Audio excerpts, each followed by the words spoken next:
Hey guys, it's me, Sugar, and I'm here with my husband, Jeff. Heyo. And today we wanted to talk about Fairy Tale.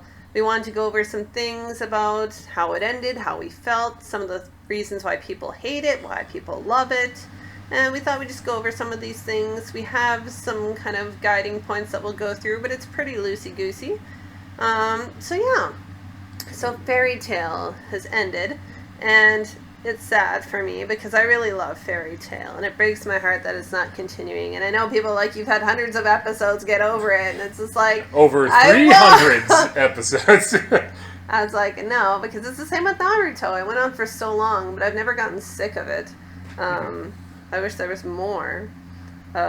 Especially since when you look at what he does afterwards, all of his character models look the exact same. And like in the very first issue of the new manga, the creator literally makes basically a joke about Fairy Tale. It's like, is that a dragon? No, of course not. You're silly. That's silly. That doesn't exist. Yeah, he's referring to Hero. Yeah. So the ending of Fairy Tale, what did we think? I guess we should preface this by saying, obviously, we're going to spoil everything. Well, obviously. Yeah. In order to fully talk about it, we can't not talk about it. When blank happened to blank about blank of blank blank, no, it doesn't work. So the ending, I feel like, was a pretty well-wrapped conclusion. I feel like the only part that I truly hated was the kind of pleasure ability that we had near the end, where it was just pleasure fest for several episodes. That personally wasn't my cup of tea. I get the idea of having that kind of power, but to me it was still stupid. It's an interesting power set to have. Fairy Tale as a whole has always had kind of a really interesting look at like different powers and different abilities and how they could be effectively used. So the idea that somebody can essentially just kind of manipulate your basic needs to be able to like basically render you incapable of doing anything else, like, that's interesting. Other abilities he has beyond making you feel intense like pleasure was... Sorry, I should have clarified. That's Larcade Dragneel is who I'm referring to, and you'll know who it is when you watch. It's he can also make you incredibly hungry. He can make you incredibly tired. So it's almost like he, manipulates I think it's like the amygdala or whatever is kind of the running thing in your brain that controls your basic necessities. It's like he can just manipulate them. So he's like, okay, now you're like so hungry you'll literally, eat your friends. Or you're so sleepy you're going to collapse right now. And the other one was, you're going to feel intense pleasure.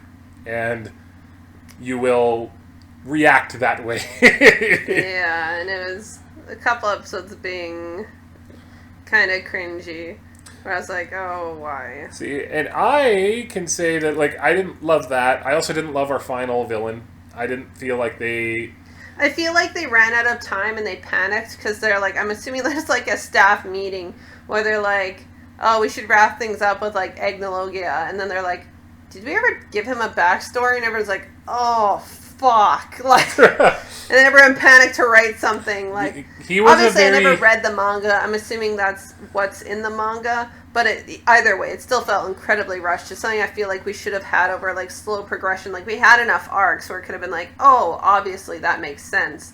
Yeah. But it's kind of like, at the end, it's like, and wrap it up that, like, you love dragons, yet he turns into hating them. And it's like, what?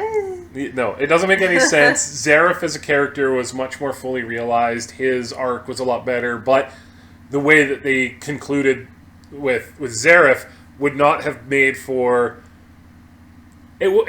People want, a shonen to end with this climactic sort of a battle, and that isn't how Zareth's story ended. So I would have seen a lot of people being kind of disappointed We did have some battles with Zareth, so it wasn't completely disappointing. Well, I mean, the whole last, like, what is it, like 35 episodes was his army versus Fairy Tale, essentially. So we had a lot of that sort of stuff going on. I wouldn't say the last few, like... I think you're forgetting some stuff. The army was there, but then he had his own kind of... Each part of the army that was fighting, yes. Yeah. But then he was fighting himself with, like, Mavis and Natsu and what have you. Yeah. it was more focused on him, because by this point, most of the people that were under him had been wiped out or defeated. Yeah. And so, I just feel like, Zareth had a way cleaner ending than Agnologia. And, like, this whole time we built up to, like, he's the big baddie. Like, we should have a final confrontation with him, not necessarily Zareth. So, that was kind of surprising. Yes.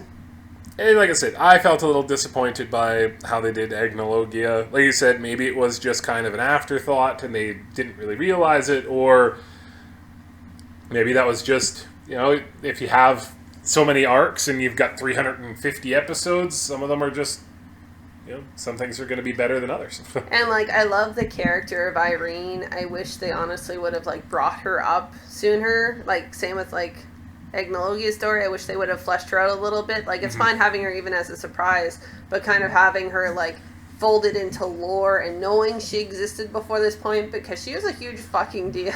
Yes. And it was, like, in her, like, confrontation with Agnologia, I wish they would have had a full-on battle rather than, like, her obviously using her power to kind of meld worlds together, so to speak. And so everything kind of got mushed together. Yeah. That was the other thing, I guess, that was maybe a little disappointing, was that you have all these characters with, like, amazing abilities and whatnot, and then it always seemed to conclude with, oh, somebody punched this person harder. Like, why? What I truly did love, and I got teary-eyed over, was August's story. Yeah, Listen, I did not expect at all to have investment. When I called it when we were watching it, I was like, that's who it is. And you're like, wait, what? And I was like, no. Yep. And then as soon as he was showing the flashbacks and they wouldn't show his face, I was like, fuck, you're right. I was like, why did I miss that? Yeah. I watched the show good. But I was like, oh, it broke my heart when they revealed that. And then, like, Mavis was walking away and had that moment, and I was like, oh. Yeah, for people, like, why? For people who say that, and don't get me wrong, obviously, like, out of all of the big shonen, Naruto and Fullmetal Alchemist are the ones that really do the tear-jerking moments really well. Naruto kills it. But I would say that Fairy Tail has a few moments throughout its run where you're just like, oh, that hurts my soul a little bit. And so I was like, it was effective. That was exceptionally well done. And as soon as I found out what was happening, I was like, oh. I love that. It was a very Naruto moment, though, where it's like somebody had no investment in whatsoever other than being like, oh, they're really strong, okay. And then, like, finally when that twist happened, and I was just like, oh, my heart. Yeah. And he saw her walk away right before he dies, and I was like, oh, please stop. Mm-hmm. It was like, it reminded me of Zabuza all over again. I was like, no. I was like, fuck. Yeah, so, I mean, it had excellent moments in it, too, the final season. It felt sometimes a little rushed. Especially since, like, other seasons got more episodes than the final season did. And I feel like a lot of people complained about the final season because, which is a recurring theme and complaint about Fairy Tail, is kind of like the character / plot armor. Yes. Like, Makarov's big moment of dying, then a few episodes later comes back to life. Yeah. And everyone's just like, And it's the same with Gajul. He had all these flashbacks, and I was crying. I was like, this is it. They have flashbacks. He's gonna die. Everybody who gets flashbacks dies. And I was just like, oh my god, I can't believe Gajul's dying. And it's like, boop, plot armor. It's like, no, you're fine. It's just a mistake. It's like, you're fine. And I'm like, what the fuck? I can say I'm happy he didn't die. Yeah. I'm not saying people have to die for it to be good. It was just one of those moments where it led up to, like, we're gonna kill him, and I'm like, nah. Oh, I mean, with Fairy Tail as a whole, it's always it always felt like low stakes because you always were pretty sure that people we're gonna live. would come through it. And yes, characters don't have to die, but it also does create, like, it's a method of storytelling that is very effective if you do it properly. I thought they were going to commit to the deaths because, like, this is the final season. It's darker. Yeah. It's more serious. We kind of have, like, that setup early on where, like, even Levy's speaking to Gajul where it's like, I'm worried about this. What if we don't come back from this? And he's like, it's fine. Yeah. And it's kind of like setting up, like, the MCU where it's like, all these people are going to die.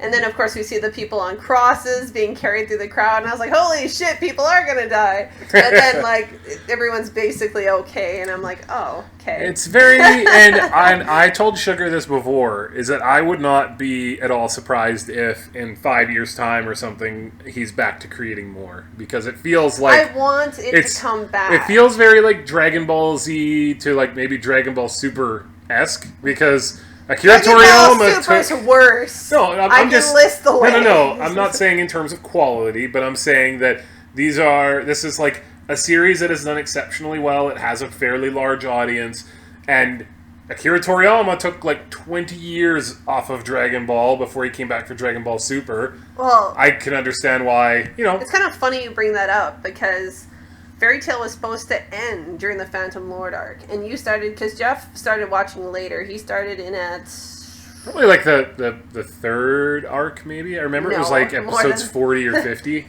maybe 60. You came in during the arc where basically Wendy came into the fold. Yes. That's when you came in. That was after this. I thought that was the third major arc.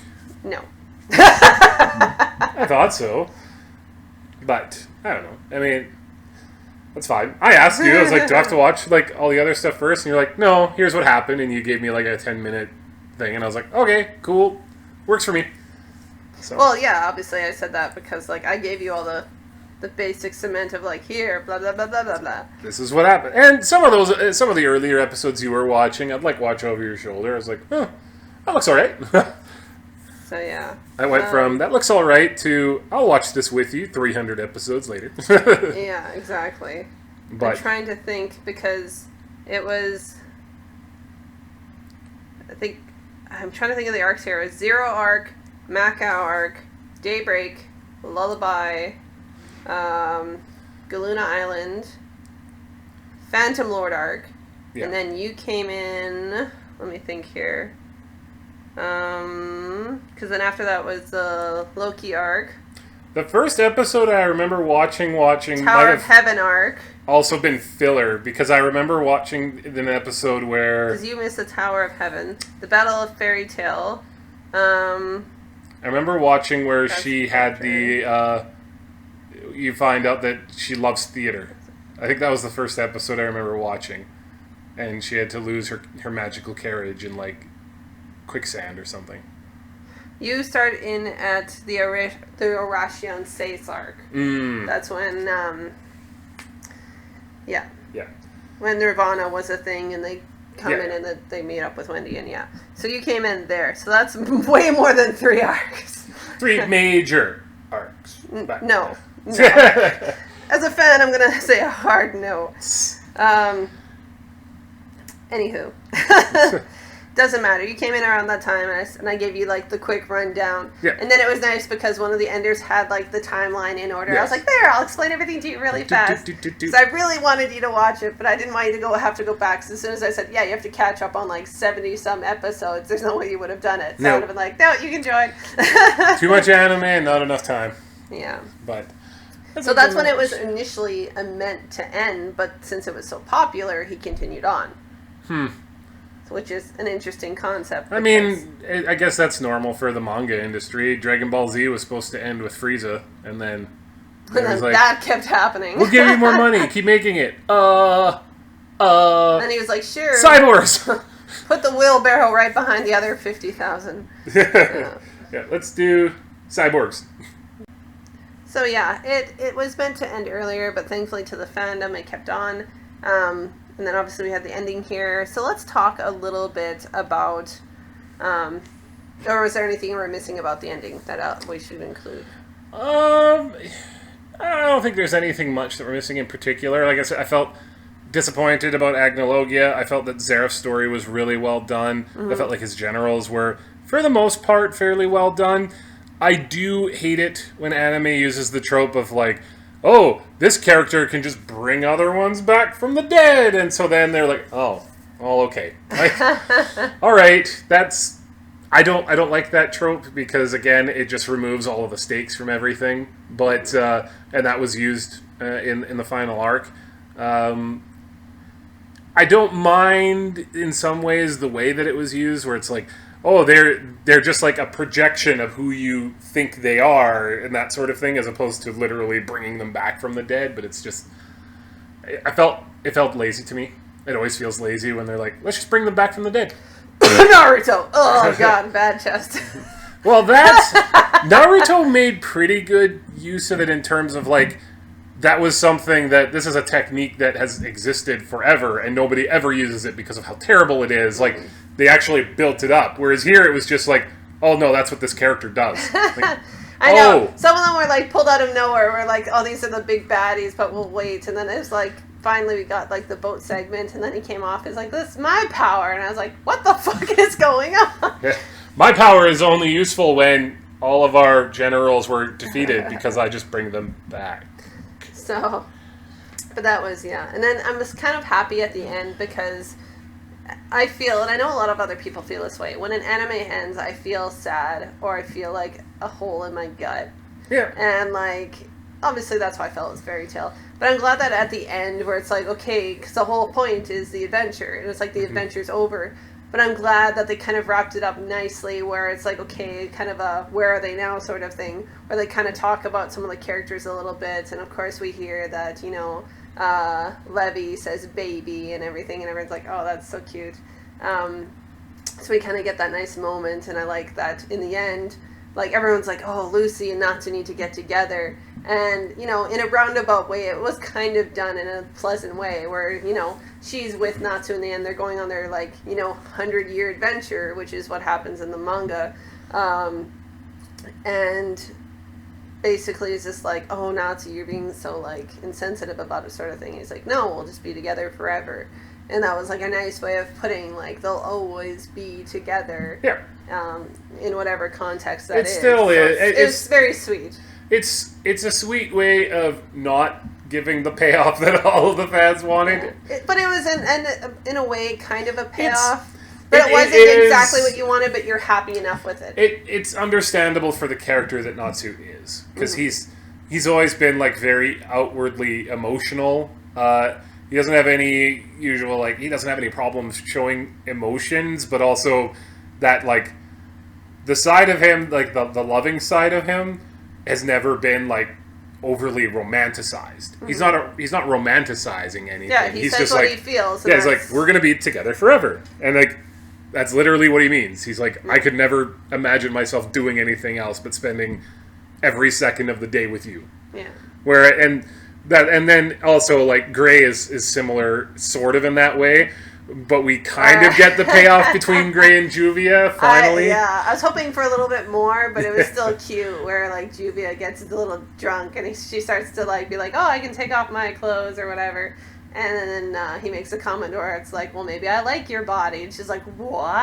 Yeah. I love Juvia so much. She's such a sweetheart. Juvia is an interesting.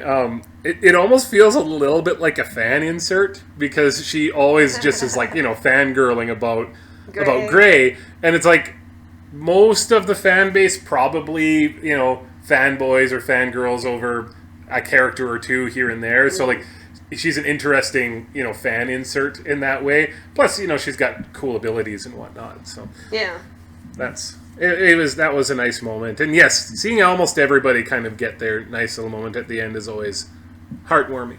Yes. Aww. Absolutely. So let's talk about what people had issues with Fairy Tail.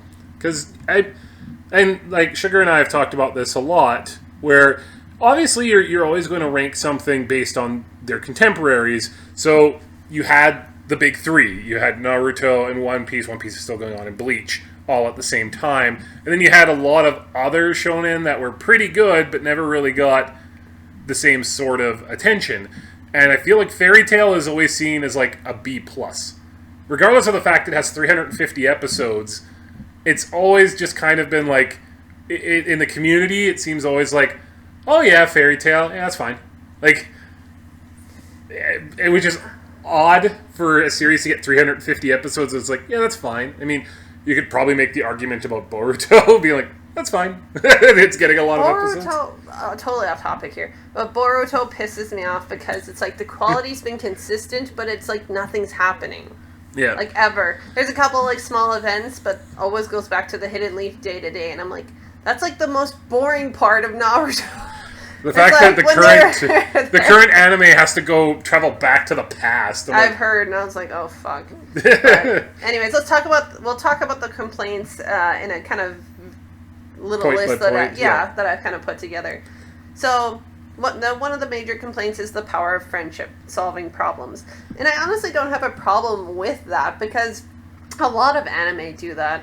A lot of magical girl shonen itself, where it's like the power of friendship, where it's like everyone has its own kind of thing, because like Naruto's was like the power of determination, the power of like your friends, but then also leans heavily into friendship. But I was gonna say the whole crux of everything in the second half of the series was about the friendship between Naruto and Sasuke, and that's the only way that they defeated the big bad, was like, hey, let's get Team 7 back together. So that argument of like the power of friendship, I get the idea that like that's what Fairy Tail is always about, and that's what Natsu is always fighting for, and it's like, it gets a little repetitive and whatnot, but I mean, that's Goku is all about like, I just want to as soon as there's another fight the rival, strongest. I just want to fight the strongest person. I want to continue to train. I just want to be the best that I can be. And that drives me crazy. No one is as hard on Dragon Ball Z as they should be. Everyone gets on like fucking Fairy Tail and every other fucking anime, but nobody gets up Dragon Ball's ass in the sense of like, it has glaring problems. Don't get me wrong. I'll say that for the millionth time. I love Dragon Ball. Jeff and I watch it. We have some of the DVD sets, but it has glaring problems. Oh yeah. I mean, anybody who says Dragon Ball Z is over an 8 are just like, they don't watch as much anime, or they're looking at it through some nostalgia. Cause, I mean, which most people do at most things. But, like, I can say this isn't nostalgia for me, because I started this the last, like, few years. Yeah. So that's a pretty recent. Like, I mean, if I was to compare Dragon Ball Z and Fairy Tail, like, I would argue that both of them have some similar issues and how they're doing. And I don't know if I've liked any character in Fairy Tail as much as I like the character arc of Vegeta. But I mean, Vegeta is also like just a huge trope in and of itself. So it's like, and everybody tries to copy Dragon Ball in some way, shape, and form, and Fairy Tail is no different. But I mean, they both have some similar problems that most long-running shonen have. Right. And I mean, but yeah, the whole like, the power of friendship, coming back to that all the time is like, well, that was the whole point that Fairy Tail was founded on, was like, we're stronger together than we are apart, and we will, wondrous things will happen for us all working together. Yeah, and I love that about Fairy Tail, because like they make it clear that most of them have parental issues, are in a way orphans, are people that were just found. Their whole family are ones that you choose, not the one that you biologically have. So obviously friendship is going to be the crux of most of their relationship, which I have no problem with. The strongest relationship is probably Happy and Natsu, which is, by the end, incredibly heartbreaking, because you see that there's an issue of Natsu possibly dying, and his moment with Happy made me cry. Because he's just like, we're friends, right? Which means I can't let you die. And I was just like, my heart. And it's very sweet in their friendship, and it's very lovely, the moments they have together. And I want to give Fairy Tail credit for the whole, like, bringing all of the Dragon Slayers together to fight Agnologia. Like, that was actually done fairly well. The fact that they basically all just get their ass kicked for like 2 episodes, and then it's like, we'll give Natsu our power, and he's like, okay, bang, punch you in the face. That was a little underwhelming. Friendship, but them coming together, like, that's what the whole series was eventually kind of coming towards, was the whole, like, the Dragon Slayers are important, not just in terms of their power, but also, like, how this world has evolved. And so I was like, oh, that's really good. And not to say that there weren't other things where I was like, well, why don't they just do blank, and that would fix the problem. I was like, you know that Lucy can, and not that I would say that she should use that ability often, and you were like, oh, we could write it out, but I was like, she can break a key and defeat anything. But she can only do it once. Did they say that explicitly in the show that she can only do it once? I believe so. I can edit. I know it was in the once. comments It later. was once per key, maybe. I thought because I was like, no, man, if you've got to defeat Agdalogian, you can just smash one of your keys. Well, no, because like I believe it said that when she was with Aquarius, when she lost her, it's like you get to do this once. Because I thought that meant with her key. Because then she's gone I think forever. in general it's just once. I'll double check it after the convo here and I'll put it in the thing. But I believe it's just once. So you get it. But like you see her kind of go in between there in the spirit world and kind of be able to communicate with him. So I think if anything were to happen, he could come out. But as we saw, even when she called him that time, he was kind of like neck and neck with the other guy. Yeah, so he's they were not like 50-50. all Yeah. knowing or all fucking But- killer. Like he is strong. He's just not like Zareth strong. So I think even in that situation, he would have got fucked up. And Yeah. so Potentially. That one kind of rubbed me the wrong way, where they're just like, we have nothing that we can do. I'm like, you do got something. and at the same token, like it's heartbreaking for Lucy to lose them. Oh yeah, that was so it's one not of the like hardest. an easy snap. That was definitely one of the hardest moments to watch in the entire anime. They did That it was very, like very made well. me incredibly sad when I saw it the first time, where it's just like her and Aquarius you see over episodes, even through filler, which we'll talk about. They do build up that relationship between them where they get to a kind of a mutual respect for one another. And then when it happens, it's like, but I will miss you. And I was like, oh. Yeah. And she's just crying the whole time because obviously she loves Aquarius so damn much. Yeah. So it was really sweet. Yeah. So let's move on to our next point. The next one is, and I honestly can say this was my own fault too, initially for not wanting to watch it, is the fan service. Initially, when I saw Fairy Tail and I saw all the little excerpts and everything, and I saw Urza's kind of design for like fighting, I was like, oh my god, they just want to show tits and ass. I was like, I'm not about that. But as I started watching Fairy Tail, I actually kind of got an understanding that Hiro, the guy who made the manga and obviously contributed to this anime, was...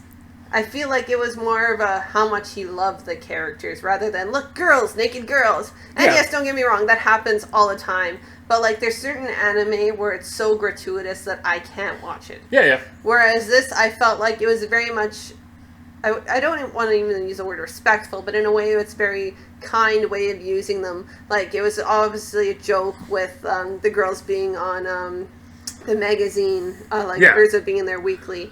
And obviously in the end we see some of the girls making their way onto the magazine, Sorcerer Weekly. And we see that, and my brain kind of crapped out there for a second. And we see like some of the parts where obviously they're fighting, their clothes kind of explode. It's more of like a comic effect, or to kind of like add insult to injury to like an already like terrible situation for some of the girls or so forth. But like I found that most of them was kind of showcasing the design of the characters and his own kind of appreciation. Like Jeff was saying, his new work looks exactly like Lucy. Like, he loved the characters, and like, you know, there was kind of method to the madness of having that in there. That's not to say that, like, we specifically called out the whole, like, I will make you just feel pleasure, and that was cringy. That was not something that we wanted to see out of the shonen. So it's like, and you know, it's, but at the same time, also like the character of Lucy, while she does get, you know, bashful and whatnot, she also like, she actually takes like pride in her appearance. She likes how she looks.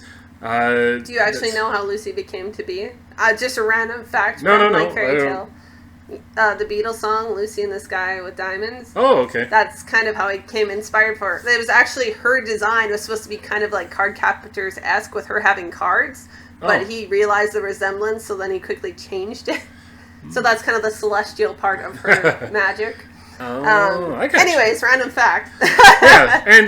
and they did a really good job, like Wendy was never put in that sort of a position ever. Like her clothes maybe got destroyed or something, but it was never like really done in a sense like that was done for like, oh, there's battle damage. It was never done for potential titillation, I guess. Oh my god, that's probably the funniest thing now that you bring that up. In the final arc, she switches places with Irene, and I remember she feels like her boobs, she's like, oh, these things are heavy. Yes. Because that was one of the things with running Wendy. joke where she felt so bad being flat, and it was like that cute moment where she gets like what she wants. It's like, oh, this is terrible. It's like, oh wow! And I laughed so hard because I was like, yeah, I was like somebody who doesn't have a lot of boobage wouldn't understand that. I was like, whoa, these things are heavy. Mm-hmm. And there isn't anything inherently wrong with people can dress however they want to, and we've got a weird, like, North America has this weird puritanical sort of look at fashion and what is proper to wear and stuff like that. European cultures are a lot more open and they don't really care as much about that sort of stuff. And I know in Japanese culture, obviously, when everything kind of typically, it seems like in real life, is kind of very conservative. It's very, lots of people seem to be covered up. But then that's why their fiction ends up being a representation of something else. Yeah. That makes sense. Like, and not a lot of people in North America write fiction about the daily ongoings of like a plumber, because we don't care about that really. We want something else, something foreign, something really like unique. And that's the thing, like with fan service, it's such like it's a very divisive thing, because either people really love it, really hate it, or I'm in the middle. I can say I'm in the middle. Like, when it's used right, I don't mind it. Mm-hmm. Like, this was fine, Konosuba was fine, like, they used it very in a jokey way, and I feel like Fairy Tail does that too. SAO, not. I don't feel the way SAO is done. Kill la Kill was done in a very humorous way, even though there's a lot of nudity, is done in a very humorous way. It was done in a very, like, they understand what they're doing, and I mean, it's also a commentary on the fashion industry. So like, well, yeah, and it rides that fine line of using it in a very poignant or funny way, where the other ones were like even it was very quick, and I remember hating it so vividly. It was Welcome to the Ballroom. That one moment where she was in the changing room and they had it there, I was like, no, that wasn't necessary. I was so angry because like, fan service that's there for no purpose other than to just be there drives me crazy. Other people like it, I don't care. That's great if you like it, I don't. Unless it has a purpose, satirical, or for a point, or to make a message, like, that's when I don't care if it's there. If it's there just to be there, it becomes so, like, of an eyesore where I'm like, I don't want to watch this anymore because I don't want to watch this. Yeah. And it's just like... And that's not to say, like, everybody's bar for nudity, for fan service is going to be different. So if Fairy Tales goes too far for you, it goes too far for you, and it goes for the entire series. Well, so if that's something that you're going to watch and like that's going to ruin the experience, then it's not for you, and because, that's perfectly fine. I love Brandish's character, her design, her behavior, her voice, everything about it was like cool with me. And I know another person would be like, "Oh, her tits are out, therefore she's not a valid." A valid character. Yeah. But it's like, she's actually a really good character. Yeah. But to each their own. Mm-hmm. Next complaint. People often complain that there isn't enough character development. And so it's kind of hard with a show like this because you have so many characters. Yes, you do. And that's always kind of the problem in the shuffle, because it kind of runs into the Naruto situation where either you focus on like a handful of people or everybody. And usually if you focus on everybody, the story suffers somewhat. So I feel like there was character development for some people. Like Loxus had great development, from him being a basic douchebag to being like a really good guy. I find that Loxus, which they went through very well, of him, making the wrong choices in life and one person being like, I think you can be more, and him becoming more, was great. And other people like Natsu didn't change very much. His beliefs, his actions were had a lot of there's a lot of revelations in the final there's revelations, in the final but series. It doesn't change who he is so much. I think you could argue that him not there was a lot of like soul searching in the last arc. Yeah, and him like not changing despite what. But the thing is, like, his mood and mentality did change for a little bit, given everything that happened, and then he kind of overcame that. But I mean, also he has the whole. His trope is always the whole like, oh, I'm the happy-go-lucky, but then I get really angry when you screw with what I love sort of guy, and that's a very normal trope to have in anime in general. Mm-hmm. So like, being like, Natsu is he's a trope. Yeah, he is. So is Gray. So is everybody. Yeah. Gray, he's a trope. He's, the edgy Well, it's kind of funny because the creator said, like, I created Gray and Natsu because those are both my personality. Yeah, exactly. So, like, he can relate to it. I think most people can, where they have those sides. Goku and Vegeta. Oh, all right, okay, like, you know. And I feel like some characters did get the development, other ones didn't. But that's kind of how the show is. You're dealing with hundreds of characters. Like, I felt like they did a really good job getting as much growth as they could out of a lot of the characters. Even characters that I wasn't expecting to get a lot of growth. I was like, oh, all right. I mean, it happened very quickly sometimes, but then it's like, okay, like, but at least they're addressing it. Like, Agnologia happened really fast. You're like, oh my god. Yeah. Whereas everyone else kind of had those arcs to kind of let it bloom over time. Mm-hmm. The main thing that I would say, if we're just talking characters, is I feel most of their villains are not very well developed. They're not executed especially well. That's part of the side complaint to Fairy Tail, is the fact that the arcs don't build off each other as much as they're standalone, which is true, because a lot of them are kind of like, here's the baddie, let's defeat it, let's go on. Defeat it, go on, go on, go on. Like, I think the villain who was in there the longest was... Zeref. Well, technically, yes. But I mean, besides him, I think it was Ultir, the one who controlled time. Yeah. Because she went through the three different arcs.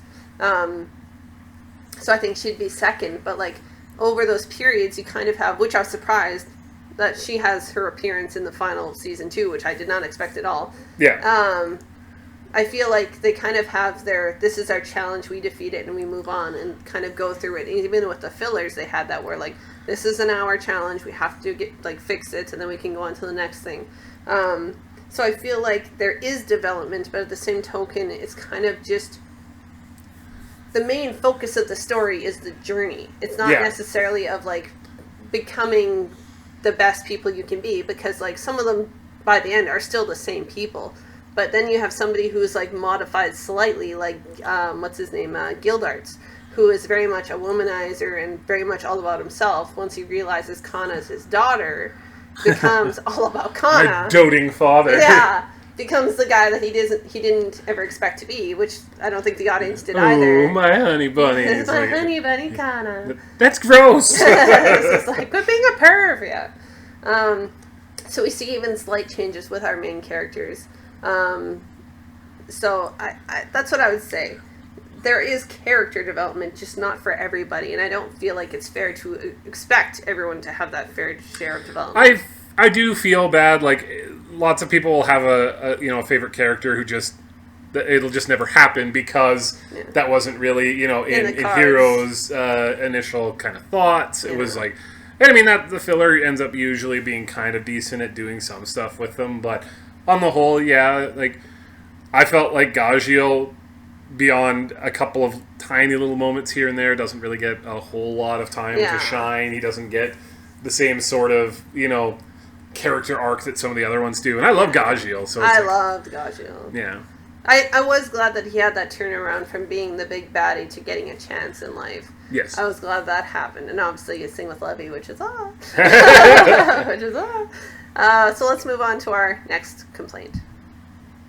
So the next complaint is that it rips off other anime.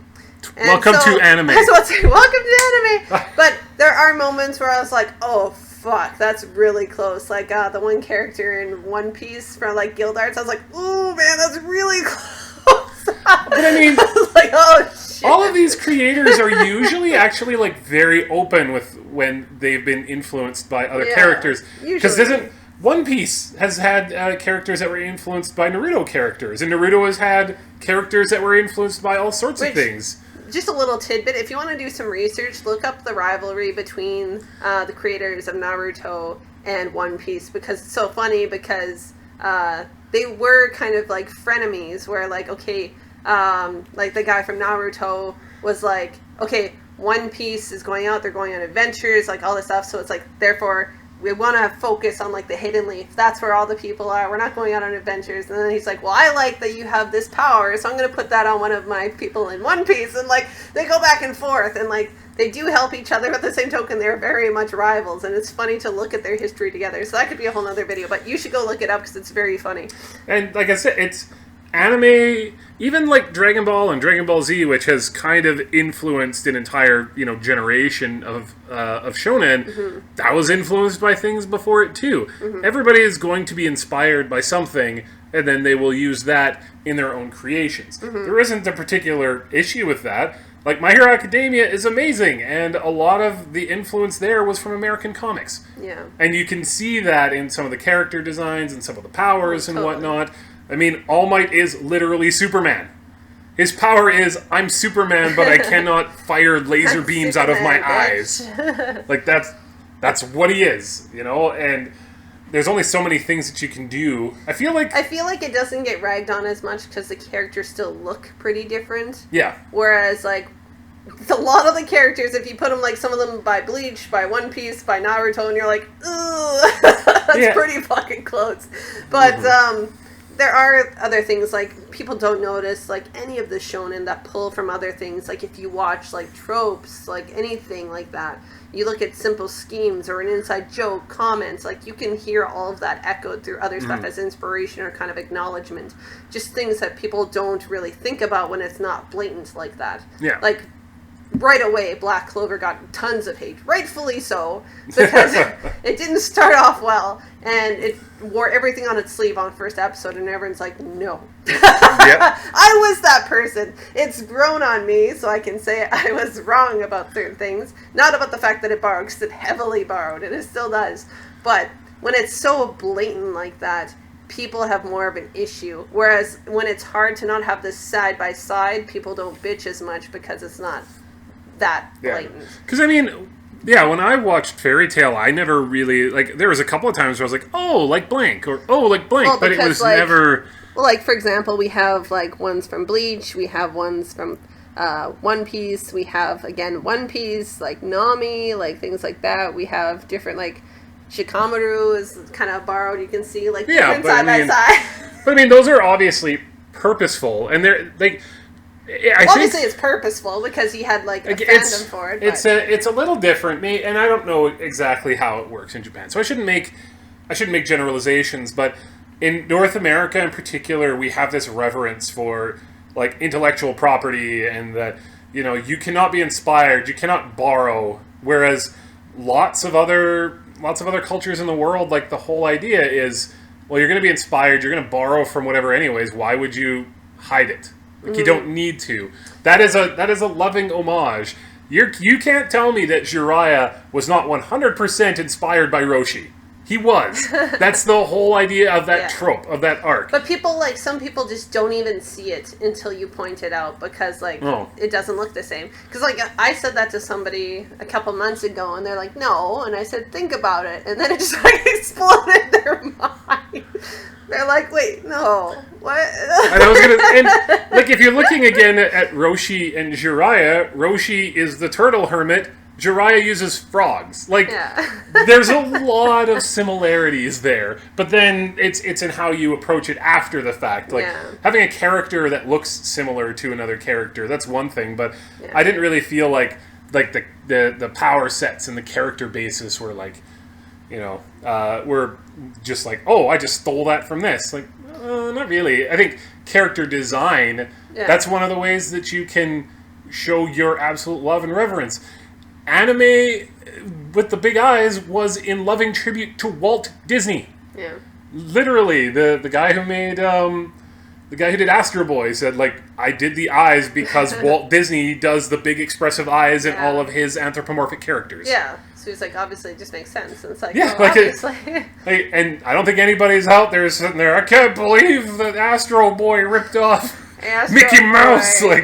No, it's just, it was a really good way to do expression without having to, like, do a whole lot of extra work sometimes. You can do it in the eyes. Yeah. That's fine. So that's the thing. I feel like there's lots of inspiration and a lot of homage, and I don't feel like there's anything wrong with it. It's just kind of, when it's so obvious, it's like, whoa.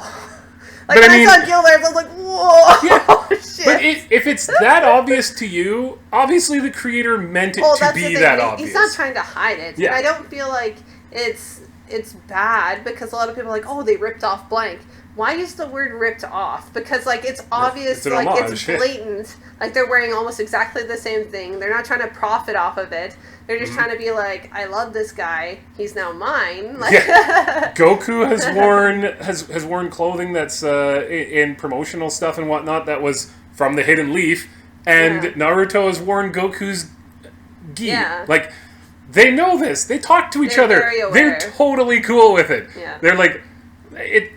I guess I would liken it again to like comic book characters, where in North America, like, comic characters, DC and Marvel have literally stolen the exact same characters from each other and changed the names and the outfits slightly. Like, this isn't anything that's new. Yeah. Well, it's like I said, the guy from One Piece said to the creator of Naruto, he's just like, I like these skill sets, I'm going to use it. And he's just like, okay. Yeah, thank you for thanks for letting me know. Better things. Yeah, they go back and forth. But like as soon as Gaara became a big character, I noticed a bunch of anime had like, oh, what if we have a character that manipulates sand? It's like, it's a smart idea, and I can bet you almost anything Gaara wasn't like a 100% original character. No, but there's dozens of others that have used popular, sand. Yeah.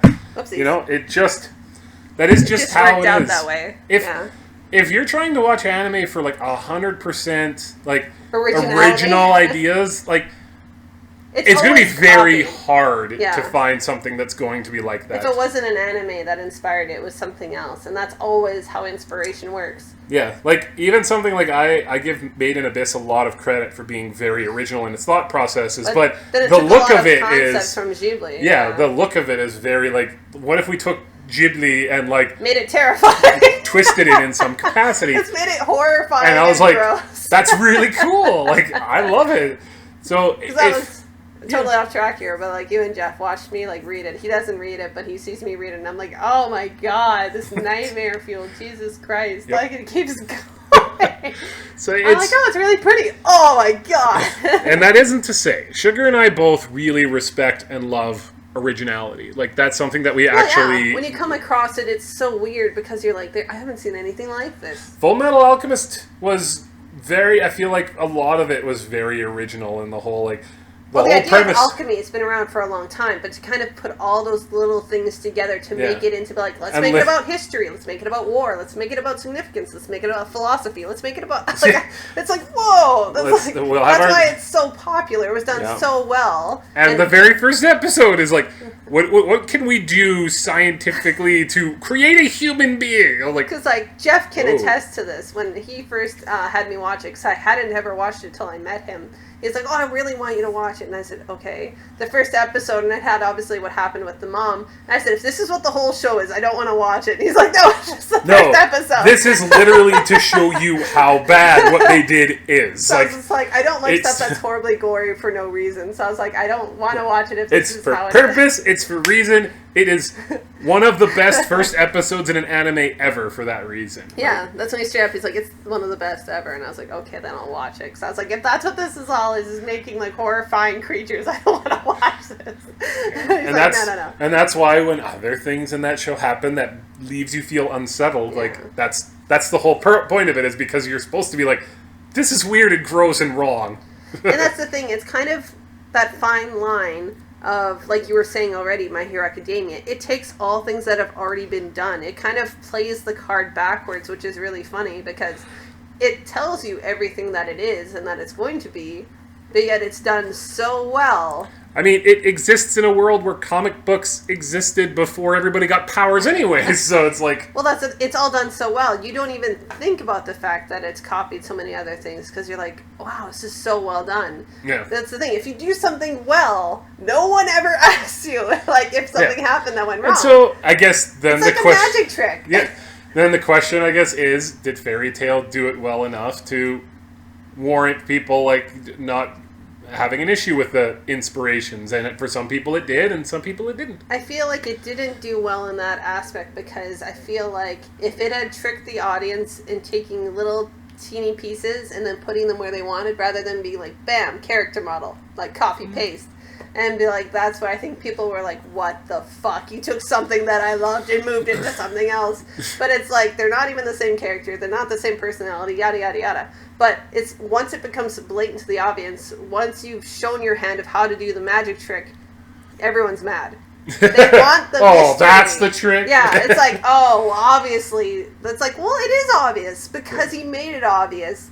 It's like if you do a magic trick without showing anybody, it's amazing. Yeah. That's why, even though you know there's no such thing as magic, sorry people, even though you know there's no such thing as magic, this mystery is still there. So you're like, wow, that was really awesome. Even though there's no way in hell it was magic.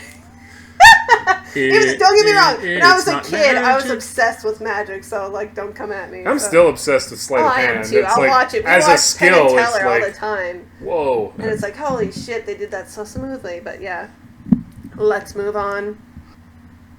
The next point is kind of, we've already touched on it a little bit, is having useless characters. But when you're dealing with a huge world and talking about guilds and how many guilds there are and kind of covering each one of them, especially in the tournament arc, you're going to have a boat-ton of characters that you just can't do anything with. It's going to be the same thing with My Hero Academia. They try and touch on each one a little bit or have their shining moments, but there's still characters that haven't gotten their moment, and that's just because there's too many. I love Gang Orca, but he will not get more time. I'm talking about My Hero Academia. But anyways, Fairy Tail, I feel like you just can't. There are obviously going to be useless characters. People who have useless quirks, who just don't have enough time to kind of flush them out, to kind of make them full-bodied and make them kind of worthwhile. Where we have our main gang, we have our idea of what's happening, and then once we have our main power sets, it's kind of like when they're talking about, oh gosh, what's the term I want to use? When they have that kind of extra container inside themselves, which they can open up through kind of force. Oh, yeah. Of course, it's slipping They have my mind. the second and third gear, not gear. Gear is one piece. Third, like... Yeah, it's basically a container inside you that's like a vessel. It's kind of like Lee in having the gates, where you can kind of have your kind of capacity or, for power. Super Saiyan, sort of. Like, Except for Saiyans, it just never ends, apparently. Where that is the cap. But anyways, so I feel like it's kind of no way of getting around it. When you have a large population in your anime, you just can't cover everybody. And that's the thing, and that's going to be the thing where some people, they like anime with a lot of characters, even if that means that you do have to sacrifice some character building. I'd argue again, like, if you're going to compare it, like, Full Metal Alchemist has a bit of a smaller cast, and that way we get to know them all a little bit better. Right. We get to see them grow a little bit more. Here they just went with, well, we're going to have a guild. And literally the whole idea of a guild is to have a lot of people working together for the same goal. And, like, think about the last time you were at school or even at work. You've got the people that you really pay attention to, and then everybody else who you are, like, aware they exist. But you're like, I don't know anything about Greg. Yeah. I don't know anything about, Jacqueline over there. Like, What a name to pull out of a hat. I don't know why that. Neither of those are people I even know. I know, that's why I was like, what I don't know pull Jacqueline in? over there. Like, I know she's there. I know that she is a very good singer. She does karaoke or something, but otherwise, like, I don't know anything about her. Yeah. There isn't anything inherently wrong with that. But yeah, like, if you don't like shows that have a large roster, then, this one will be a little bit tougher than, working on one that's a little bit more focused. Yeah. And that was actually where I felt like Naruto, that was one of the things that I dinged it on, was the fact that we had this cool, diverse cast, and then basically it shrunk down to, do you got eye powers? Because if you don't got eye powers, you're not gonna win this fight, you're not Naruto. Yeah. If you don't have eye powers, or you don't got a tailed beast, you ain't got a place in this fight. Yeah, exactly. It's like, oh, okay. I'll go home. And I mean, that's fine. Like that, and that's what he wanted to do. Yeah. Dragon Ball did the exact same thing. Are you a Saiyan? No. Well, you better stay home. Yeah. Jirobe just runs through and grabs people. Oh yeah, Jirobe. But and that's why, like, Dragon Ball Super, I'll give them credit for at least trying to bring back in the other characters and being like, hey, in this tournament arc, being intelligent will also matter. So. Yeah. Let's not bring in Yamcha, but let's bring in other people. I hated Yamcha. Oh my god. Well, I mean, Akira Toriyama is now aware of the joke, and so he does it specifically for that. I feel so bad, but I love the fact that Yamcha was like unconscious in that baseball game in the exact same position as when he was destroyed by the Cybermen. Yeah. Yeah, but I mean, like, he's aware of the joke, and that's the same sort of thing with Fairy Tale has the same sort of in jokes about characters too. Like, you know, Lucy is almost always going to end up losing her clothes, and then the joke is that that Natsu doesn't care. Like she's always like, "Oh my god," and he's like, "Whatever." Like that's not why I care about you as a person. And that's why I think like another part that's really key to the whole for all of Fairy Tale is the fact that obviously, like we said, it's about having a kind of formed family, and so even if they don't have powers, they're still there for you. They're still at the guild hall, and I feel like this is cemented, especially in the last season when we see with oh my god, I'm blanking on her name, Wendy's friend. Oh yeah. Shelly. Shelia. Shelia. Like she loses her powers. And Wendy still says, like, I love you, we're still friends, and you'll always have a place in the guild. Like, even all of her guildmates say, of course. Doesn't matter if you don't have powers. It's part of a family. It's part of being a part of who we are. And so, that's, like, we do see later, she does get some powers back, but she's still, most people would classify as not useful. She is, she is still useful to the guild as who she is as a character.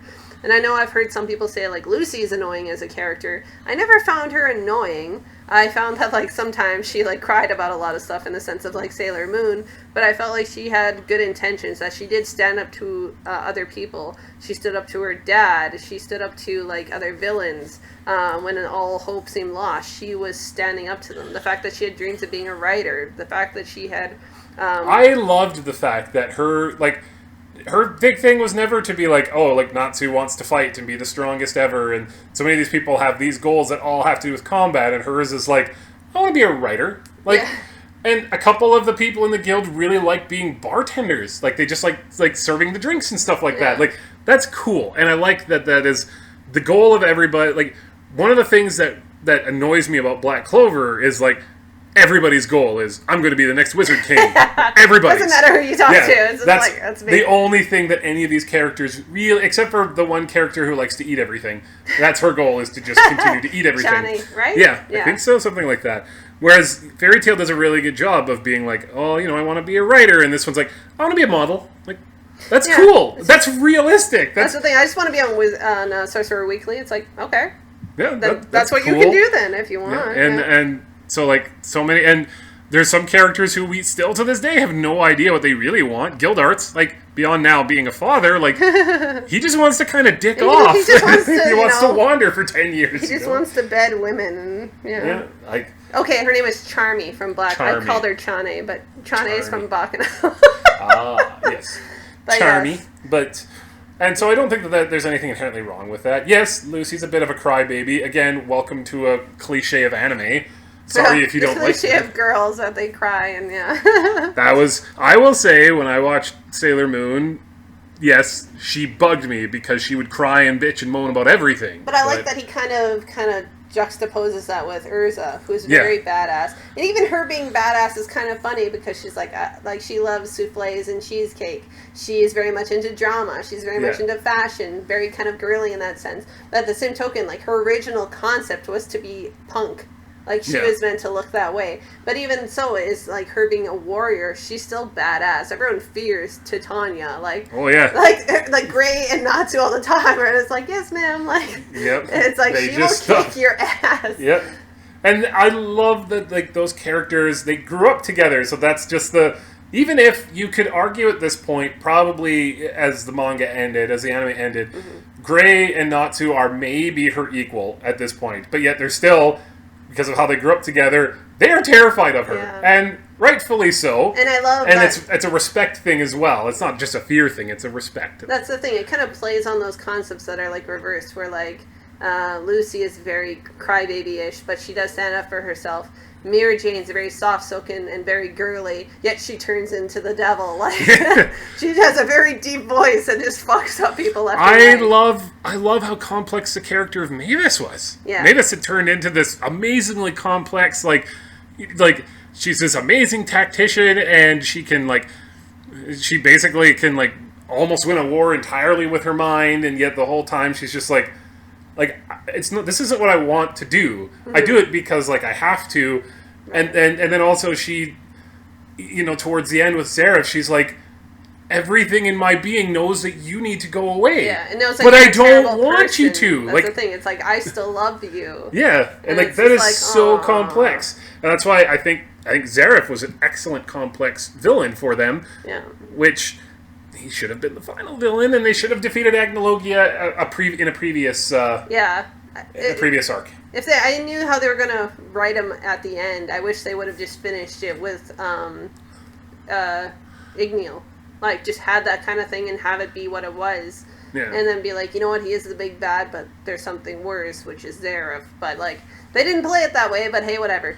Yeah, I mean, a missed opportunity. It almost feels like with how quickly they went from Zareth to, like, immediately Agnologia, they were almost like, let's just turn this into one big conflict as opposed to splitting them up, because we're aware that Zareth was a much better point to end on than Agnologia was.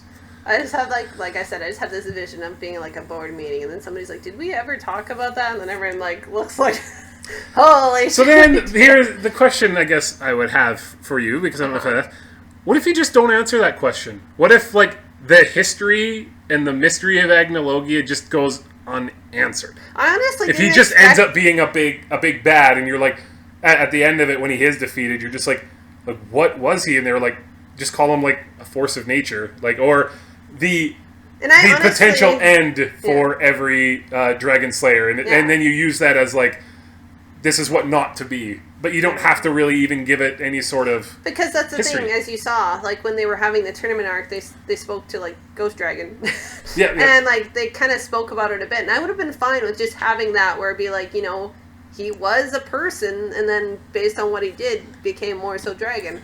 And if that was all they ever gave, I would have been okay with that. Yeah, because instead of having the ending, it seemed really rushed, and it didn't seem to make a lot of sense. Yes. Which is kind of folding into our next problem of kind of having, you know, plot holes or lack of plot, where it's like some things I feel like could have been fleshed out a little bit better. Well, it is very telling when you mention that, like, his initial plan ended with the Phantom Troop arc, or whatever it was called, right? Yeah, it was supposed to end at the Phantom Lord arc. Phantom Lord arc. Yeah. Because that's, again, going back to Grandfather Dragon Ball Z, you can 100% tell he had a very cohesive story to tell up to the end of the Frieza arc. Yeah. And then lots of things start to fall apart when you just start tacking things on afterwards. Yeah. You know, I didn't particularly like. I thought Cell was a good villain. Mm-hmm. He's got a little bit of issues with plot holes, and then the Boo arc that's nothing but a huge plot hole the entire time, which Super has to take some time to actually address, because it's like, literally this creature just existed on the planet for this long, and then they had to kind of retcon it a little bit to be like, yeah, okay, this was silly and stupid, and now we need to address it. Yeah. So it feels to me like he had a very cohesive plan for 70%, and then the rest of it was like, this could be kind of cool if this happened here. So yeah, that's the thing, is you can tell at the Phantom Lord arc kind of that it was done really strong, and then after, you know, things kind of just happened. I'm assuming the manga was still going at that point, so it's not like it was planned to stop there.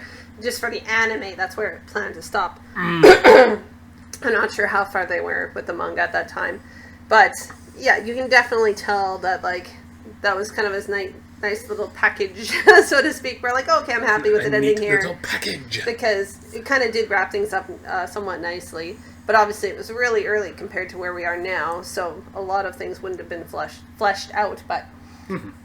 Yeah, and then some other things with, like, plot holes we see, obviously, with some of the stuff with Makarov, and near the end, it's like some things that just didn't make sense. Obviously, what happened with Gajil in the end, plot hole-wise, didn't make sense, because even if things...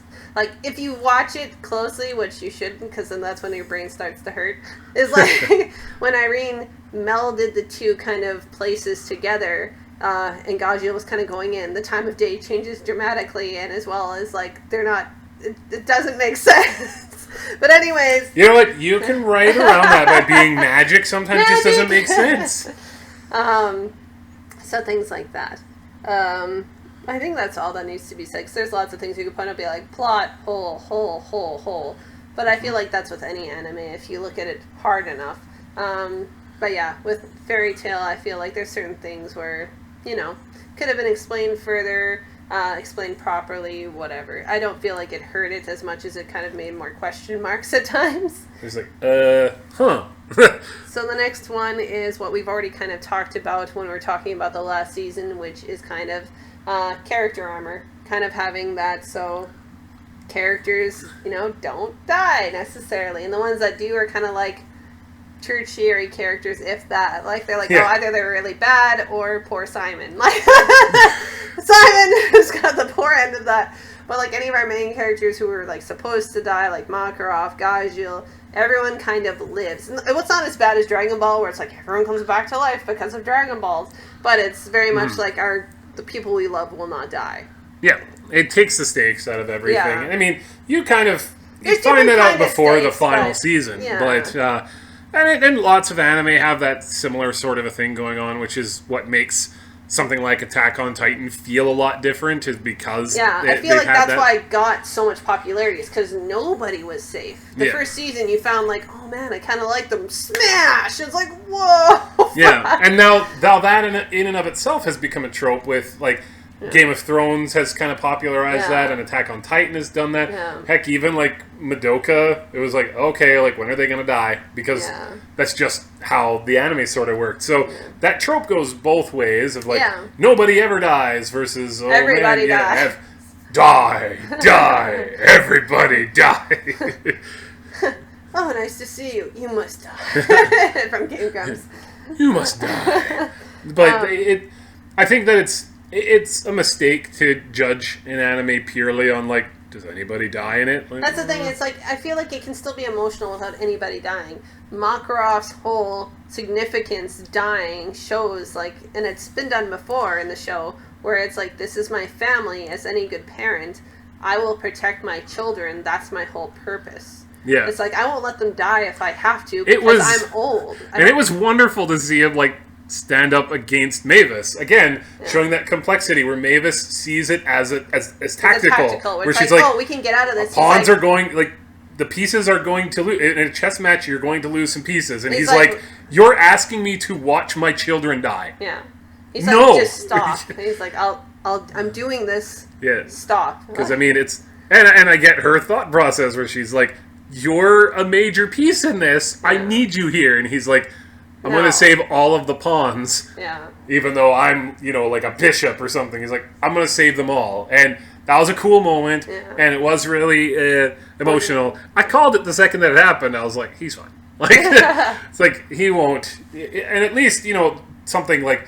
It was similar to what ended up happening with Guy in Naruto. Where it's like, the sacrifice has taken something from him for sure. Makarov will never be the same. But yeah, he didn't die. Yeah. And even if, and again, this is lots of shonen do the exact same thing. We already mentioned Dragon Ball. Even if you go to something like Naruto, there was one. One of those characters ended up dying. Was it just one? When I think about it, I'm like, it was the fuck's her name, or his name, sorry, the guy who smoked, Oh. I was thinking about the leader there. He I died. guess Asuma, but I mean, he's part of the older generation. And then I was talking about... Yeah, I mean, yes, the older... You're bringing up all these deaths. The older generation had a couple, but I was saying, like, out of our main cast... it was Neji, and that was it. That was it. And, like, that's fine. Like, that happens. And then Kakashi, but then Kakashi was brought back, so that kind of got retconned, but I was like... Lots of people died in that one, and then, they're just brought back. I was like, no! And, again, this is not to say that you cannot point to it and be like, that's plot armor, nobody dies. You can, and that's fine to be like, be aware of it, but that shouldn't be the deciding factor on whether or not you enjoy something. That's the thing I hate when people are like, well, they didn't die, so it wasn't good. It's like, why does everybody have to die? It's like, yeah, I get it. It kind of has consequences, but I feel like there's other ways of showing consequence, which we saw with Aquarius. Yep. Like, she is gone. Like, she said herself, I'm not dying, but I'm no longer with you. that's still loss. It shows that loss. She can't call upon her whenever she wants, whenever she's lonely. She knows that she's gone. Aquarius in the end has a few moments where she shows up. It's like, hey, my key's out there again. You can go find me. I can't tell you where it is. So it's kind of you still being lonely. Yeah. Go look around the world. Yeah, it's anywhere in the world. Around the world. It's like Dragon Ball, but without a scouter, so you're fucked. Scanner. Or scanner, sorry. The scouter is the eyepiece. Yes. So it's kind of like that, where it's just like, there are consequences. We see with Natsu's arm in the end when he fucks it up. It's kind of no coming back from that. Even if Wendy heals it, it's not going to be perfect. And we see even with Juvia, with her scars and so forth, like she still has damage. Yeah. But she doesn't see a point in healing it because it's significant to their relationship, and I feel like there's lots of moments like that have a consequence. It's not just there's no consequences. We see like the horribly dark part where like Urza's tortured. Yep. Like that's dark for the series. Like it doesn't usually go dark, but that was really dark. Like there's lots of consequences, which I feel like suffices rather than there having to be a death. Gildart's power on its own, anytime he showed up, you're like, oh, fuck yeah. Because it was so awesome to watch. And that was right away. We both called it when we're like, okay, August is like the man. So then the guy who can break down this guy is going to be Gildarts. And then even seeing August kind of clown even Gildarts, you're like, you're like, oh, shit. And then it's such a good payoff when you find out who he is, and you're like, oh, that totally makes sense now. Why this character is like that. Broke. Heavily broke. It was a very Naruto moment where I was like, oh, all along blank. I was like, ah. Yep. And at the end of everything, I think that the question for a lot of people would be like, is there a good payoff for 350 episodes? Yeah. It'd be like, I would say you can skip most of the filler. Just look at a filler guide and go about that way. I was about to say, which creeps into my next point of filler. I honestly wasn't mad at the filler. It was a lot of fun. Yep. Even if it was like kind of extra. The only one was with the what was it, the Ration Seis, and things kind of went haywire in the other parts of the clock and whatever. But that was kind of the only one where I was like, ugh. A lot of the filler ended up being stuff about like the spiritual, what is it called? Lucy's, where she gets all of her power from. Oh, from the, yeah. I want to call it the spiritual realm, but it's from a different thing. It's called the spirit world because I can't think of the celestial. The celestial, yeah. So a lot of the filler ended up having to do with stuff involving that, which is fine. Like, that's cool. Like even in the filler, like I said, it showed that her relationship with Aquarius was getting past the part of them hating each other. It was part of... she never hated Aquarius. No, Aquarius hated her. Yeah. Lucy never hated any of her spirits. Aquarius truly hated her as a child. But as like she got older, she became more responsible. And I think it's a little bit deeper than that. Because I think it was more like she hated the fact that she wasn't like her mom. Well, of course. Yeah. And the fact that, like she was saying, which is a common joke, is that she kept calling her in her fishbowl. She's like, quit fucking doing that! I am a god of water. Give me water, please. Yeah. Fishbowl. Fishbowl. It's like, quit asking for me when you have a bath, you idiot. Like, and it's just like she loved Layla, and obviously she wanted somebody like her, and she got a kid, And so she had a bit of hatred for her. Not even hatred, but distaste for her. Yeah. Because of the fact that she was a kid. And then, of course, she was a crybaby, and she whined, and that's something Aquarius hates. And you see in the very beginning, like, her getting pissed off when she was getting called, even if it was for valid reasons. Where it's like, I'm going to drown you, you dumb bitch. Whereas it's like, I was on a date. But then after you see, like, them kind of relating to one another and kind of consoling one another, and then them kind of getting friendly. And then finally, by that point where they kind of understand each other, she loses her. Yep. And so it's really sweet and sad because the filler helps with some of that growth. And some of it's stupid. The filler, like I was saying, that one arc isn't the greatest. Then there's the other arc with like the butt boys or whatever the fuck they're called. that was so dumb. I think we watched that on like 1.5 times speed. We were just like, oh no, I watched it straight up. But otherwise, all of it was kind of cute and funny, kind of about like how Urza's kind of quirky and likes to act and different little things like that, or side missions. Side characters, and, things like that. Yeah. It was pretty enjoyable, quite honestly. Where a lot of stuff with Naruto where I was like, ugh. Naruto also did the whole, like, here's 100 episodes in a row. Yeah, in a row. It wasn't like, here's a 24 episode arc and then we're back into it. Yeah, so I had to say at most it was in like the 20s where it's like, okay, we'll do this arc and then go back into it. It was never like a long time. Thank God. But almost I can't think of any anime that hits even, let's say, over 100 episodes that doesn't have filler in some capacity. Like, yeah, it's just... One Piece has filler. Naruto has filler. Anything that has shonen basically as its label has some sort of filler, unless it's concise and to the point. Like, I don't think Death Note has any Or filler. it makes its own ending. Original Full Metal Alchemist. Yeah. Once they got to where the manga ended, they were like, wrap it up. we'll make our own ending. Game of Thrones made their own ending. Like, that's the thing you come to. You either get to a point where you create stuff specifically for the anime so that the manga can continue. You live long enough to see yourself become the villain. Yeah, or you create your own ending. And I mean, that's pick and choose, I guess, which one you want. Do you want them just to create their own ending? Or do you want them to put in some filler and let the manga continue forward? Exactly. It's also the reason why we're starting to see anime being made for manga that are already, like, lots of chapters. Like, Yeah. So they won't have that issue. Yeah, which is a better idea, but I'm okay with filler if it makes sense or is enjoyable. Yeah. It's just the change in the anime industry, it seems like, right now. Yeah, it'll be a nice change. And the last and final complaint I've heard is that it has too many episodes. And honestly, I feel like that's a weak complaint because anything that you enjoy, there's never enough. Like, personally, I could have gone on and on with Naruto if it quit doing the filler all the time. I would have been okay with that. I would love to have more Fairy Tail. I would normally say I love more Dragon Ball, but the last season proved to me that I didn't And want that's it. the thing. And, I mean, I think at the end of the day, If it's good, I want more. And that's the argument. Is Fairy Tail good enough for 350 episodes? I feel at times there were parts that could have been cut out, like, not even like filler, but like the odd few episodes where I'm like, okay, not needed. But overall, I feel like it was a pretty nice story.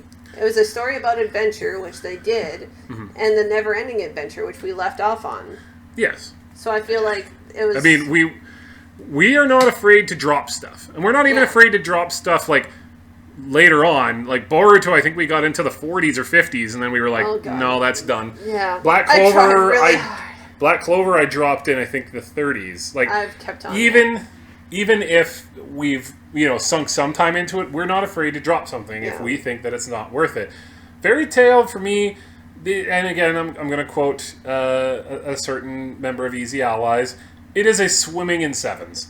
I love a lot of aspects of it. A lot of it I recognize is the fact that, like, it's not the most inventive. It was never trying to be. It's not the most... it's not always the most emotional, but it's not trying to be. Was I entertained? Yeah. At the end of the day, was I entertained by what was happening? Yeah. Did it annoy me sometimes? Am I annoyed by Agnologia as a character? Of course. Yeah. Agnologia annoys me as a character. But I feel like, in the story, I feel like there's one poignant moment for the major arcs. Like, even I will think of, when we... Oh my god, my brain's blanking on the name.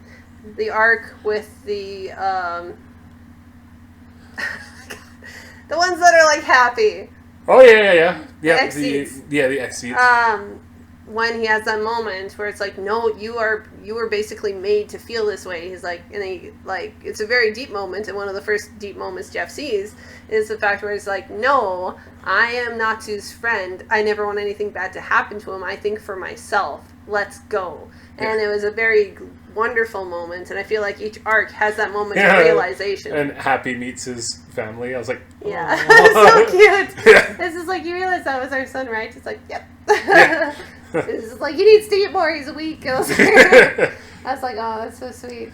And that's the thing is, like, it is very good at peppering in the moments that are like a nice, are like our feel good moment for someone. Like, lots of anime don't do that, and that's fine if that's the story that you want to tell. If you don't want to have a lot of those feel good moments, Full Metal Alchemist, for a large part of its run, doesn't have a lot of feel good moments. Yeah. That's moments where you're like, that was badass, or like, that was really powerful or poignant, but you're never like, well, that was wonderful That for was them. very pleasant. Yeah, it was like, oh, and fairy tale, that's what a lot of it is. Like, oh, that's nice. Like, yeah. Don't get me wrong, nice for there's them. very sad moments.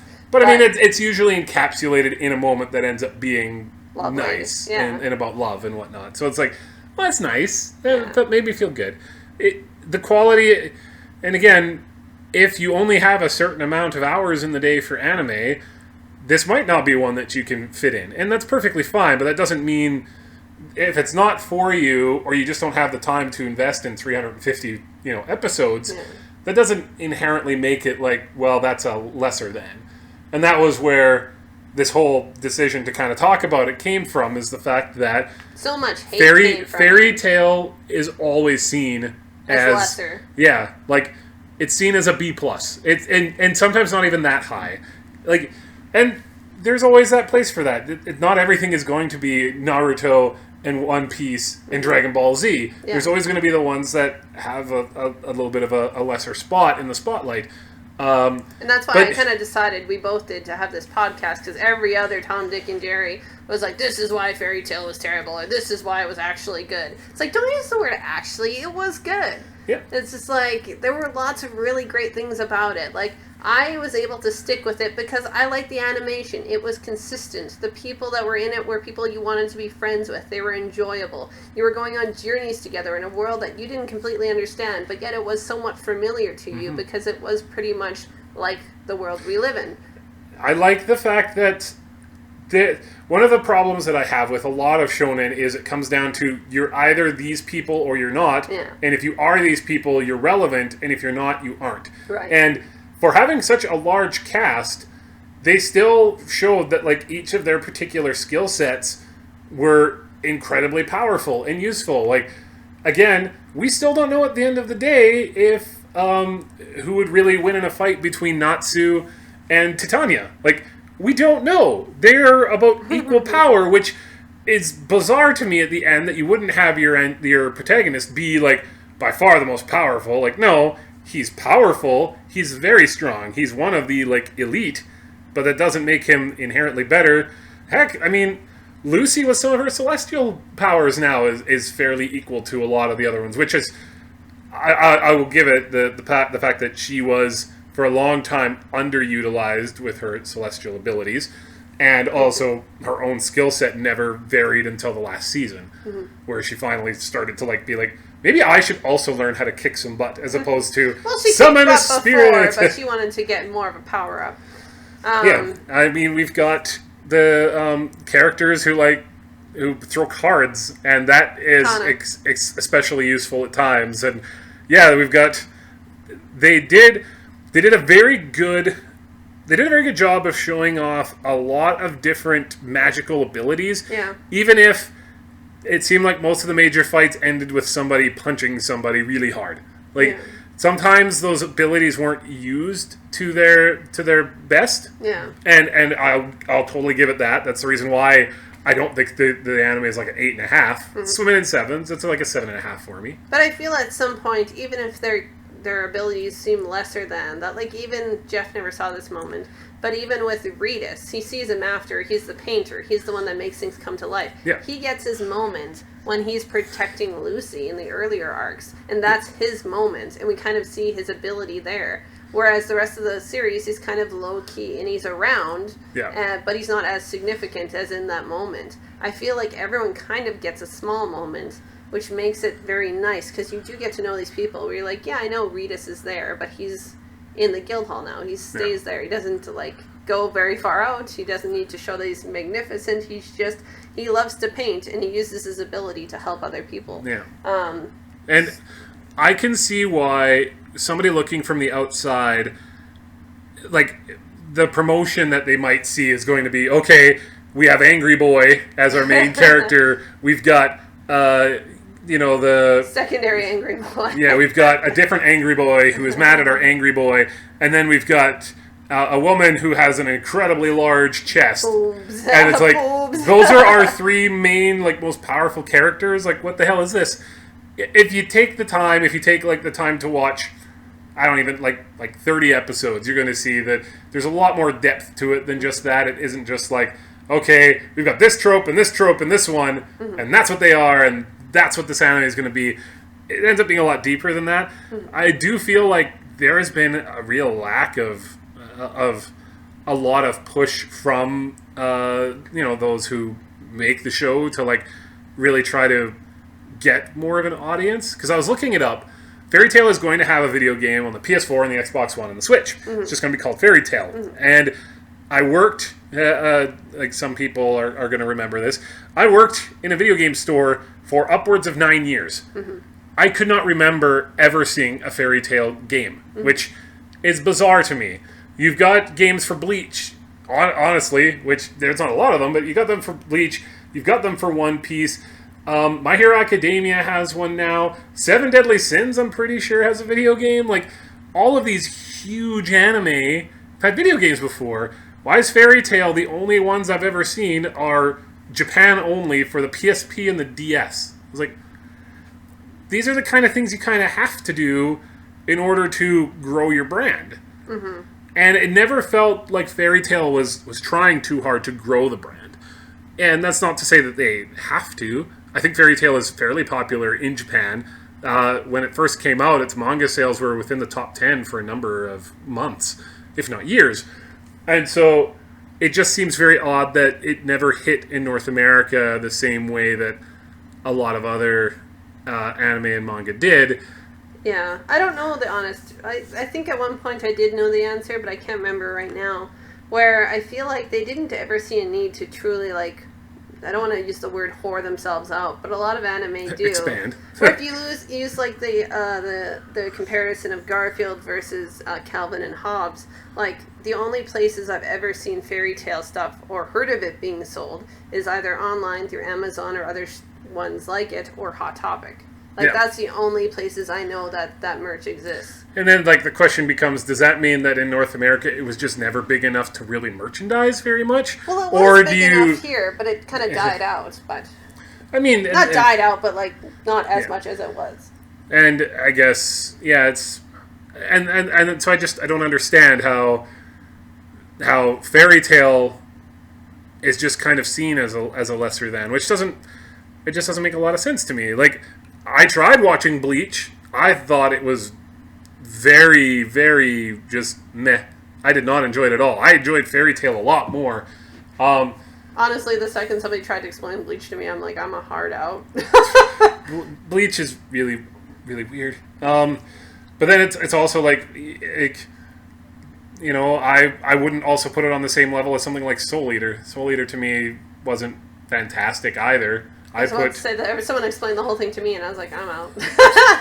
I watched like one episode, and I was like, yeah, I see where this is already going. I'm out. Fire Force is better. Obviously. So it's just, and I guess that was the main reason why I wanted to make this was like is Fairy Tail what for our viewers / listeners?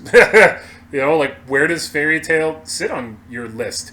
All of us have that shonen top 10 or top 15, or if you watch a lot of shonen, you probably got like a top 30. Like, where does it sit? Does it have a spot in your top 10? Is this something that you're like, I'm just never going to give it the time because it hasn't done enough to show me that it would be something I want to watch? And that's the thing, you're dealing with people who have lists who are objective and subjective again. Like, I know people who would easily say, oh, Fairy Tail top 10 for sure, but then people who are like, well, if I'm looking at it objectively, well, no.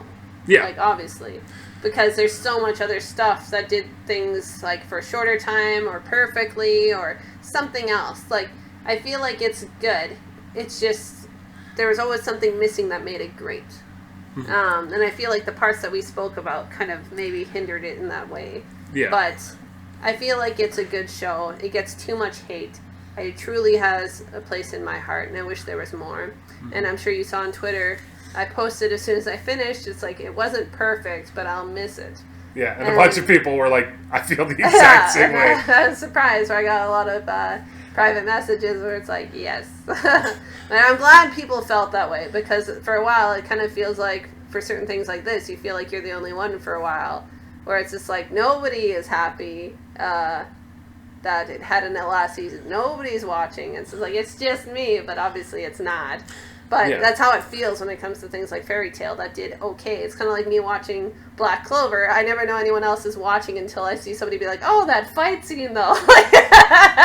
Oh yeah, and that's maybe when I think about it now, maybe that's part of the reason. Like, Black Clover, no huge, like choreograph. yeah, like Black Clover, as much as it's got its problems and whatnot, it will always come into the fray, like during Crunchyroll Anime Awards, because they know how to do a fight scene. They know how to make this epic 3-episode, just like, this is amazing. Yeah. You should know that it's amazing, even if you don't watch everything else that comes up. Watch that, and something like Dragon Ball Super, where I make fun of it all the time, and yet that entire last little arc and that final fight in Super, I was hyped. I'm not gonna lie. Like, that was just like, awesome. I just want to watch this. I was like, I thought you didn't care. You're like, I just want to watch this. Dragon Ball knows how to do big fights. It's like, shh. And that is where I feel like Fairy Tale is at its least. Sometimes. Yeah, is that I feel like the fights are more about what's at stake rather than what's happening in the fight. Yeah, and not to say that it doesn't have like cool moments here and there. Yeah. Seeing Guild Arts versus August was cool. It was cool. Very cool. But could you imagine if that was done by the same people who do the Naruto fights? Yeah. Like, it'd be very much like a moment of, like, with Pain, where it's just like, let's have fucking shit everywhere. Like, we're literally talking about people who can, August, he can rewrite the laws of the world. He's aware of all magic. And then it's like, boom, and then he, like, disintegrates it, and then boom, and, like, it just didn't have that same punch. And I don't know if that was something purposeful that they decided to do, or I just feel like it was if never the about company the fights. can't do it really well. But sometimes you need something to bring people in. MHA is amazing all over, but if somebody wasn't watching them and then saw those big tentpole fights, they're gonna be like, I've seen a lot of people man. do that, though, when they saw the one of Todoroki or even Nomu. They're like, oh, fuck, I need to watch this. I was like, I was telling you that before. Like, And for a shonen, that is one of the things that I feel like you have to do. Sticks out. And that is something Fairy Tale isn't great at. If you think about every single one, there's always that moment. Like when we had with Maze or when we had with Mustang. Like, those are the two big moments where it's like, holy shit. Again, with fighting and with, like, with Naruto. hurting. If you weren't into Naruto, but then you saw even just the Zabuza fight itself, and the... Even that you saw with Boruto, that's all you saw was the fight. And everyone's like, oh man, that was so good. It's like, yeah, but that was the only thing that was good. Yeah. That and the one with Sakura. But that brings people in. Yeah. Like, show that you can do the fights. And as shallow as it is, that's what's going to bring a lot of people into a shonen. Yeah. And Fairy Tail was not at its best when it was about the fights. Yeah. There's only a couple of fights in my mind that are like, oh wow, that was really good. But even then, the one that sticks out is the one that had a little more zhuzh to it, which was Kagura, Minerva, and Urza. Yeah. Because we're dealing with, like, heavy hitters. We're not dealing with a bunch of, like, regular people anymore. Yeah. So yeah, I was just like, there wasn't that huge moment. There wasn't that one fight where I was like, in Naruto, if that didn't bring you in, it was going to be Gaara versus Lee. Yeah. Having that epic tentpole fight sequence, it just brings more eyes to your product. That's the thing, whenever you see Minato, he's always kicking the shit out of somebody. Yeah. So you're like, oh man, he's fast. And he kicks the And so that's where, another reason that I wanted to do this, to talk about Fairy Tail, is because I have a feeling that Radiant is going to end up in a similar bubble. Despite the fact I think Radiant is much better than Fairy Tail in a lot of ways. I reserve the right to say anything until further notice. But the one thing with Radiant that I will say is Radiant has had a couple of big tentpole fights that were done exceptionally well. Like that fight near the end of the first season in Radiant, that was better than any fight in Fairy Tail. Yeah, that was good. Yeah, I won't say why or what happened. Because we're not wanting to spoil anything about Radiant, but spoil everything. That's my worry, which I shouldn't be worried, because hey, if Radiant gets 350 episodes, I'm a happy camper. But I don't want it to be seen as lesser than, because but it will be. And it will be. Like right now, you have MHA, which of course is going to be seen as the top, rightfully so. But then, like, Lots of people are looking at Seven Deadly Sins, and I'm like, that is not as good as Radiant is.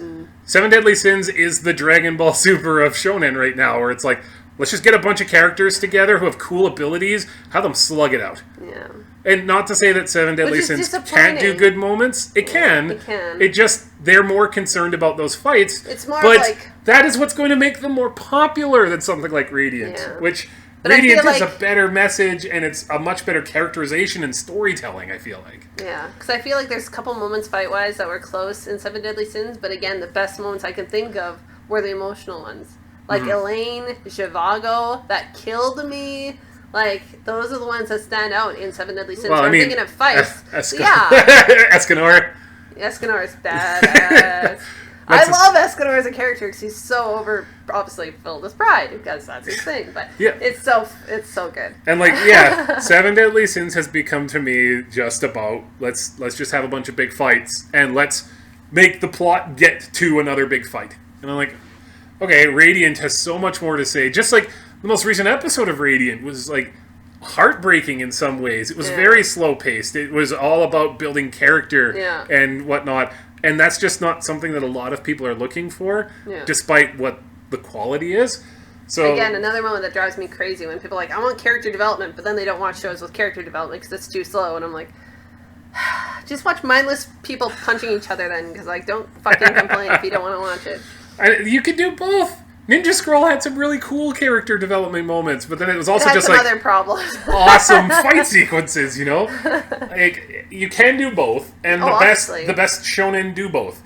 Fullmetal Alchemist Brotherhood has absolutely gobsmackingly good fight sequences. The animation is stellar. And yet the moments that I remember most are usually not the fight sequences. It's the storytelling, it's the philosophies that were at play. It was Vera Bradley being the most terrifying thing in existence without ever having to fight. Yeah, I was about to say, all the fighting things come to mind right away. If I think deeply about it, I was like, oh yeah, the whole thing about Scar and him being like, you know, all that stuff. If I think about it, but if I face value, my mind's like, see? like, it must. The best shonen should be able to do both. Is it Haze or Maze? It's Haze, right?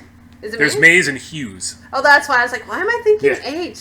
Maze and Hughes. Maze. Yeah. Sorry. So I think I said Haze the before. best Maze. shonen need to be able to do both. Then the most successful ones have those deep, you know, character moments as well as the awesome fight sequences. And if they don't have fight sequences, there has to be something else at stake, like Death Note. Yeah. There has to be something where death is on that cusp. If a mental chess battle could be a fight, Death Note had that fight. It had to have that edge with death on the line, with people dueling it out. You still had that fight. It just wasn't fist to fist. Yeah, except for that one episode where they did for a little bit. That was fun. Which one? In Death Note, where they were together because they decided to handcuff each other. That's and then they were fighting on the couch. That's different. And both of them were that actually wasn't a legit fight though. But both of them were actually pretty good hand-to-hand combat fighters. Like, it was fun to watch too. It'd be like a bitch fight. But anyways. So yeah, going back to Fairy Tail, we got off track. I just feel like Fairy Tail did not do the big fight moments never felt it.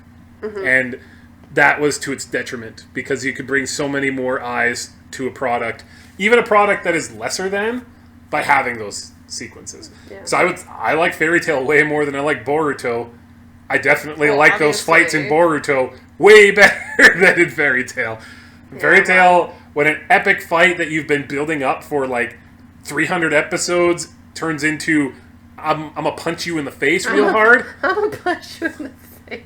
That was literally the fight with Agnologia, was them getting kicked and punched far away from Agnologia, and then they would jump back at him, try to hit him again. Yeah. Or they would and then the power. Or they would use their dragon roars, and he would absorb it, because that's who Agnologia is. So I'm like, the final conflict turns into, give me enough power to punch through him. Okay.